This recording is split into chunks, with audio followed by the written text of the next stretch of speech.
You're truly ugly. I don't want to see your face anymore.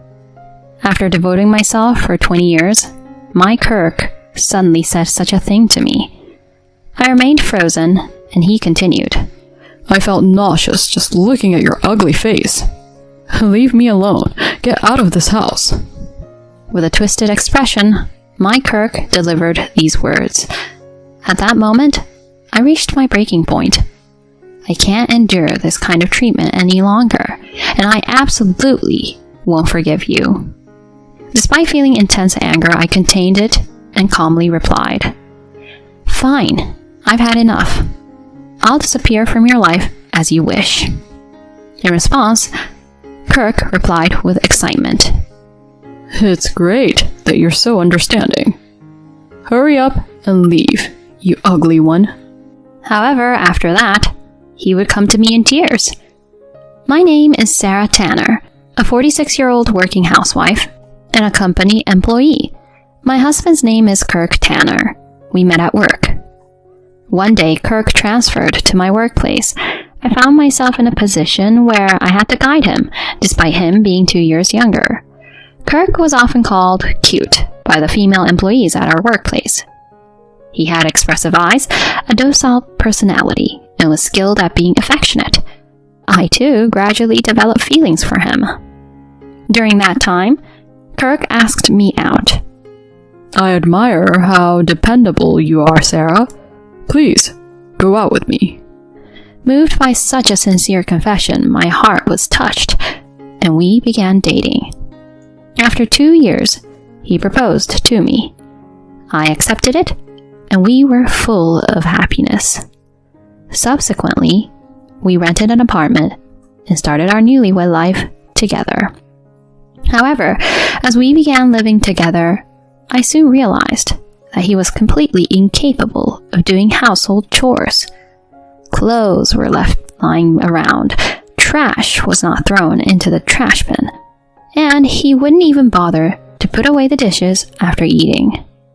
I made an effort to teach him the basics of housework. At first, he complied with my instructions, but gradually, he started making displeased faces when I pointed out his mistakes. Kirk, your clothes are left lying around. At least put them in the laundry basket. You're so annoying. If you noticed, you could have done it, Sarah. For the first time, I was surprised to see him rebel against me. Why can't you take care of your own things? In the end, it's you who will be inconvenienced. Why would I be inconvenienced? We're married, so it's the woman's job. That's you, Sarah, to take care of the house. That's rubbish. I work too, and I've been taking on extra shifts recently. At that time, I had just been promoted to a team leader at my company, becoming the fastest to advance among my peers. In response to my words, Kirk glared at me. What's with you acting all high and mighty just because you got promoted ahead of your husband? Are you getting cocky? That's not it. Besides, I'm older than you, so it's natural, right? What I want is for you to help with the housework. You're so annoying. I don't want to hear it. With these words, Kirk stormed out of the house. In such moments, he always ended up at the poker tables. I was left behind with no other option but to sigh. Sometime later, I became pregnant. While Kirk was happy about it, he still didn't help with the housework. In fact, he became even more moody when I couldn't keep up with the chores. Hey, is it pre-made food again today? I had no choice, you know. I was bedridden with a terrible backache. You're a useless wife. If you're going to say that, why don't you do it yourself? In fact, I wish you'd be more considerate of me. Though I thought this inside, I apologized, saying, taking care of a husband is a wife's duty. I also assumed as such. Even after our daughter Mika was born, Kirk remained the same. Mika would call out, "It's Daddy!" and Kirk would cheerfully pick her up when she was in a good mood. However, when it came to changing diapers or making milk, he would run away. I told him many times, let's take care of parenting together, but he didn't seem to understand. I was engrossed in parenting from morning till night, while Kirk spent his days working and playing poker. This continued, and when Mika turned 1, Kirk suddenly dropped a bombshell during dinner. Hey, I quit my job today. What? You quit? Why? My boss was getting on my nerves, always nagging at me. We didn't get along, and he told me to quit on the spot, so I wrote my resignation letter right there. But Mika is still so young. What are we going to do now? You'll be returning to work soon, won't you? Just take care of things for a while. I was on maternity leave at that time, and I didn't fully understand the situation inside the car. When I contacted a friend of mine who is in the same department as me at the company I work for, my friend told me this. I hate to say it, but Kirk didn't have a very good reputation. He wasn't serious about work, and he got scolded this time for going to play poker during working hours. Really? Is that true? It is. Sarah, you are diligent and valued at the company, but I'm sorry, but Kirk is no longer there and everyone seems relieved. I hung up the phone and put my head in my hands. I couldn't believe that Kirk had such a bad reputation. Unable to say, please go back to the company and apologize, I had no choice but to accept his abrupt resignation. Afterward, I quickly returned to work. Some colleagues gossiped about me, saying, "Look, that's Sarah, the wife of that guy." But I worked diligently without letting it bother me. When I made a small mistake, my boss would scold me harshly, saying, "Can't the two of you as a married couple even do your jobs?" It was tough. During that time, Kirk, on the other hand, didn't actively search for a proper job, and instead occasionally took on part-time work, only to quickly grow bored and quit, becoming unemployed again. Time passed, and Mika was 3 years old.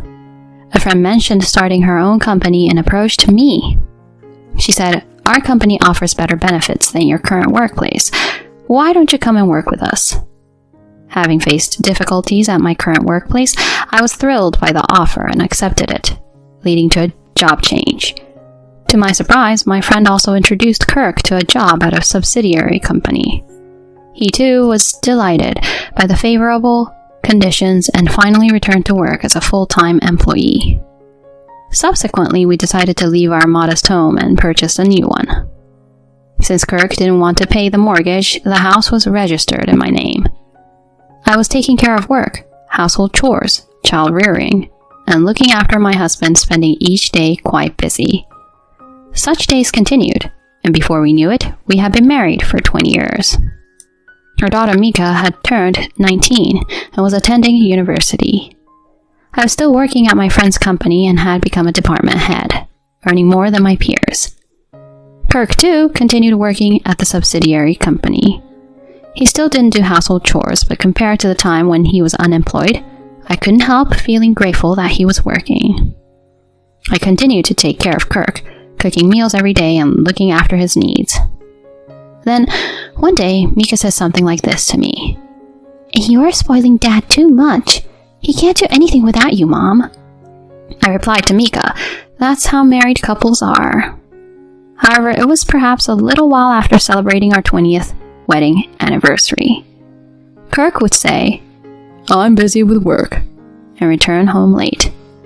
Even on weekends, he would say, I have work, and go out. I wondered if Kirk, who was just an ordinary company employee, could be so busy. I couldn't help but have doubts, even though I was busy with work and household chores.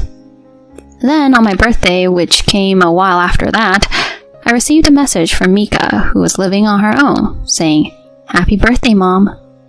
But Kirk, even though he saw me in the morning, didn't say anything. He didn't give me a present, though he used to remember my birthday every year and say, "Happy birthday." This year, it seemed like Kirk had forgotten my birthday. It might seem like a small thing, but it hurt me. When Kirk came home late that night, I told him, "Hey, Kirk, do you know what day it is today?" Huh? What's this all of a sudden? I don't think I had any plans, did I? He had truly forgotten my birthday. Despite the shock, I softly muttered, "Today is my birthday." But when Kirk heard that, his expression turned pale. Why are you making a fuss over something so trivial? Trivial? Yeah. Happy birthday, happy birthday. Is that enough? Saying that, he tried to slip past me and head to the bathroom. At that moment, I smelled a fragrance of woman's perfume that I didn't recognize. What's this scent? Could it be that the reason for Kirk coming home late recently is? It was the first time I began to doubt my husband. I couldn't help it, so I casually asked an acquaintance at his workplace about my husband. He immediately had an evasive expression and hesitated in his response. Seeing his reaction, I decided to go ahead and request a thorough investigation on Kirk from a professional agency. The results were crystal clear. Surprisingly, Kirk was having an affair with a coworker who was 10 years younger. I was in shock and felt dizzy as I stared at the investigation results. Just then, Kirk returned home. I'm back. Is dinner ready? I stared at Kirk as he said this with an air of superiority. I just have something to discuss. Huh? There's nothing to talk about between us. While loosening his tie, Kirk said these words arrogantly. "Don't you have something you need to tell me?" In a lowered voice, I spoke, and Kirk responded with irritation. I told you. There's nothing. What's with that expression? As I remained silent, he finally blurted out, You're still ugly. I don't even want to look at your face anymore. "What?" I feel sick looking at your ugly face. Just leave me alone. Get out of this house. Kirk said these words with a contorted face. At that moment, I reached my breaking point. After 20 years of dedication as a wife, he called me ugly and told me to leave? I couldn't endure it any longer. I would never forgive him. Despite the intense anger I felt, I kept it in check and calmly told him, "That's enough. Just as you wish, I'll disappear from your life." Then Kirk's voice cracked up. You're such an obedient woman. Leave quickly, ugly. Kirk said that and swiftly went to take a bath. The next day, after confirming my husband had gone to work, I took action. I had already booked a moving company and they began moving everything out of the house. The new place I was moving to was a company apartment that had become available. I also contacted Mika and she helped me with the moving. "Mom, you finally made up your mind. It's about time." I could only respond with a wry smile to Mika's words.